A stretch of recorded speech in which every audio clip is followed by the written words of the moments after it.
greater than this. I don't have randomized trials. I'm not going to see those trials in my lifetime. But that's not the point. You can't get here unless you start here. You cannot. But as soon as there's no weight change, if we discontinue the behaviors, as the implication was, then we've done harm. How many of us in our practices measure cardiorespiratory fitness as a fundamental aspect of what we do? Measured, not self-report.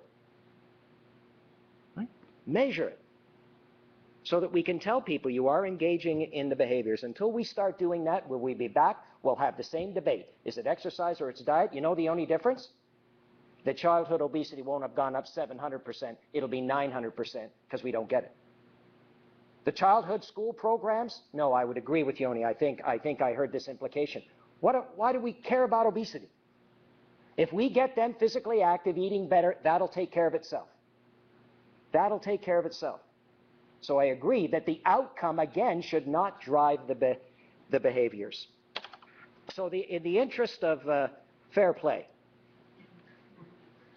given the egregious attempt by my respected opponent to gain the sympathy vote, right?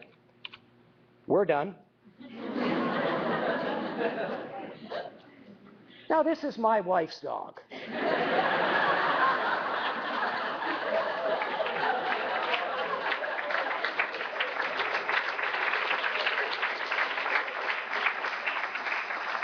I could be with her now, and my dog. But I'm not. I chose to come here. Even though I believe it's his 6th anniversary. I'll stop there. Thank you very much.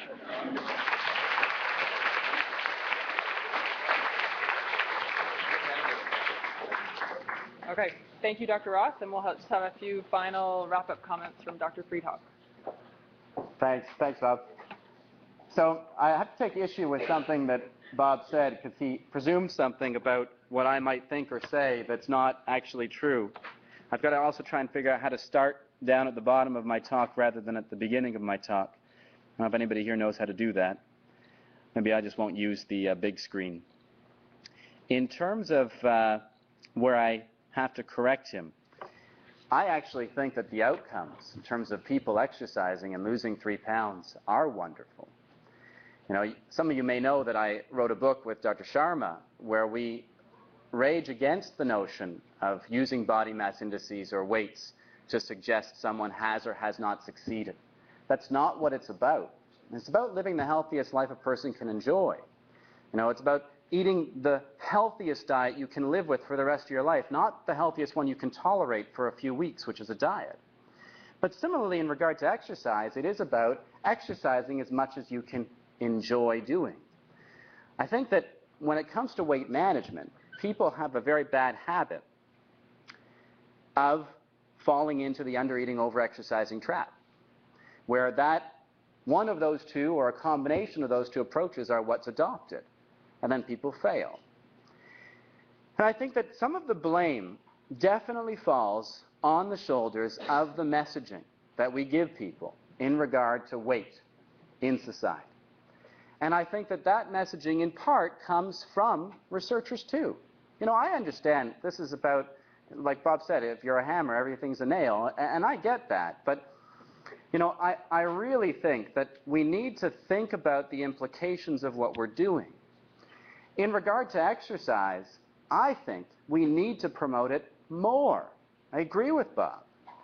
In terms of research, sure, if it will help inspire people to do more, we need to fund it more, but I think that doing the research under the banner of it causing weight loss probably isn't the wisest plan. And I think, maybe I'm wrong, but I think Bob would agree. I think the wiser plan is to approach exercise for the benefits of exercise to health. We're forgetting that. More importantly, though, society doesn't know that. Not at all.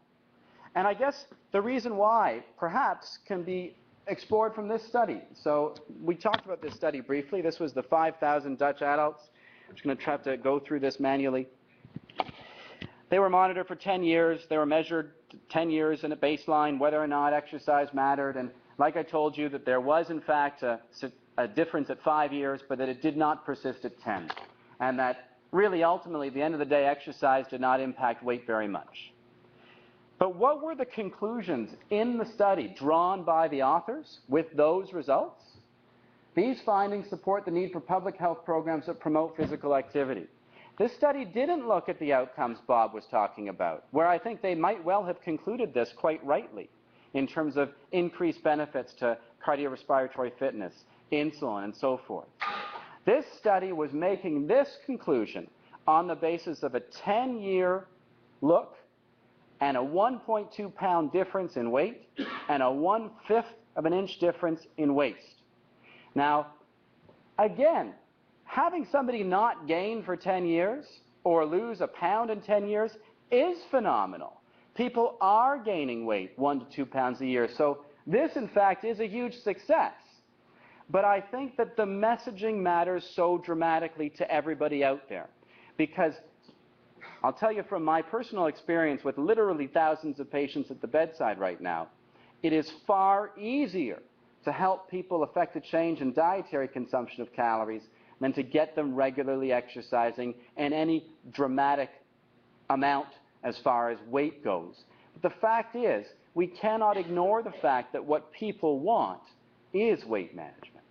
I don't think that that's necessarily the right thing for people to want, but you're not going to be able to start, I don't think, many programs that are run specifically on the basis of the improvements in cardiorespiratory fitness when we continually tell the public that obesity is going to be treated effectively through exercise in the real world. And so if there's one message where I want to bring things home, it's that one.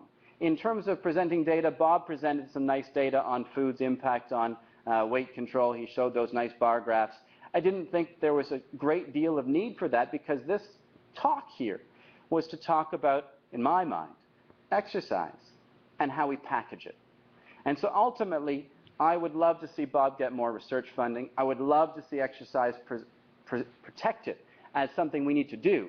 But I would also love to see us stop talking about it in terms of obesity, especially if we're not going to, at least as vigorously, in the same breath, talk about food. Thank you.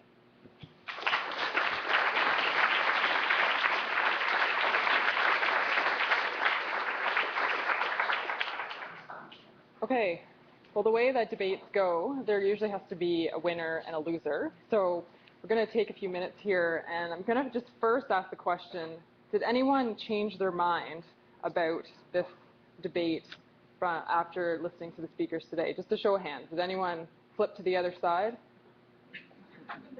Only one. Okay. So you had an impact today. I'm being facetious. So, by show of hands, I would like to see those in support of Dr. Ross, that exercise is the winner for obesity. I don't know how we're going to quantify this. I don't have a meter. Okay? And hands up for Dr. Friedhoff, that diet is the key. Interesting. So just like the research field and the public health field, it's completely divided. There's no consensus, so we don't know what to do. And I think that just goes along with how much of a struggle this problem is in our society right now. And who out there would like to sit on the fence and say it's a bit of both? Oh, I didn't mention that was an option.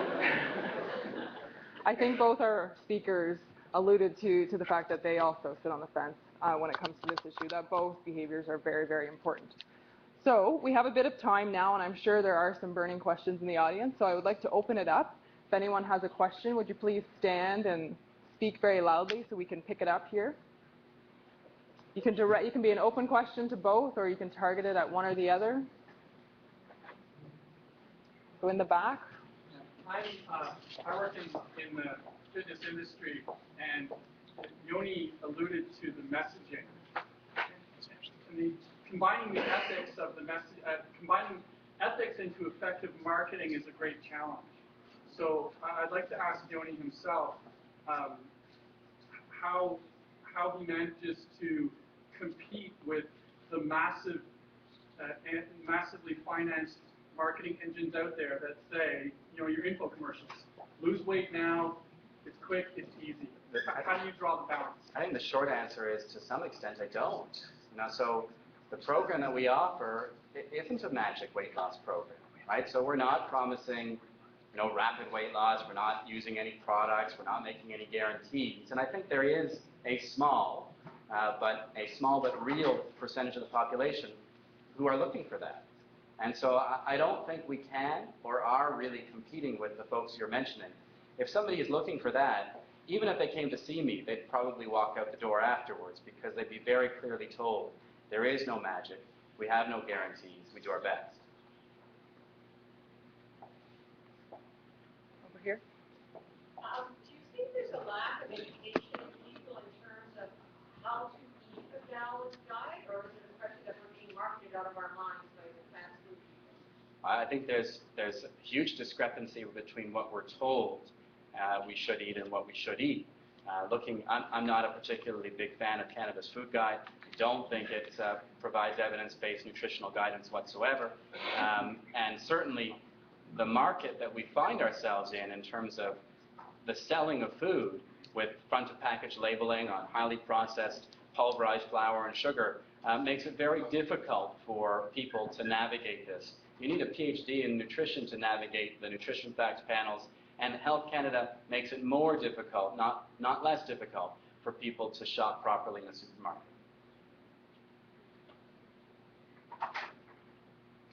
There wasn't much mention about the types of foods that we're eating back in the 60s versus now. In earlier times, people were eating more natural foods, real foods, and now there's so much packaging. Sure. So the one very striking change that's occurred in the same time period, which I didn't bring up, but certainly we can right now, is dollars spent outside the home on food. And that's gone up from the low 30 percentile in the 70s to about 50% in the United States this year. We're eating out a lot, and restaurant meals, they sell food because it tastes good, and generally it tastes good in restaurants because they put incredible amounts of calories into it. At home we can make food taste good because we take time and prepare things, and we're careful and we're thoughtful and creative. The restaurant's about making money, and so low-cost ingredients can be utilized very easily to make food taste good, but it also makes it rather calorifically awful.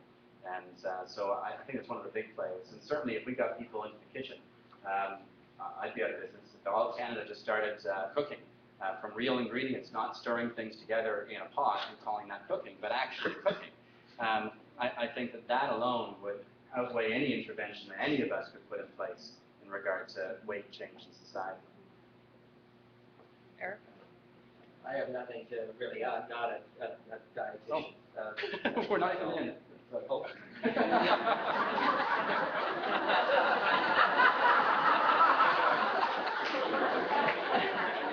Coincidence? I don't think I was in either. I think in the context of our talk today, I think both Yoni and I tried, well, at least, we do in our studies, and when we speak, the importance of diet composition. That's what we try and get across. And it's tough for non-dietitians to follow. Now, I was just at sharing a podium with Frank Yu and a few others from the USDA a couple of weeks ago, and the title was "Reducing Fat Has Backfired" as a treatment strategy for better eating and obesity reduction. So things evolve and things change. But I like the work of Frank Sachs and a few others, his group in particular, that says, regardless of the type of diet, macronutrient-wise, you're following, it's really about the calories. It's really about the calories in the end. And I believe that that's also true for physical activity. It's really about the energy expenditure. If you can find an activity in which you expend energy regularly for the rest of your life, that's the best activity. I think Eric had a question here. Thanks for the very insightful presentation. My question is for Bob, and it's very specific. And it's something that I've been wanting to ask you for quite a while now. Looking at your efficacy trial, when you matched the energy deficit with exercise and diet, you showed quite nicely the weight loss is the same in the end.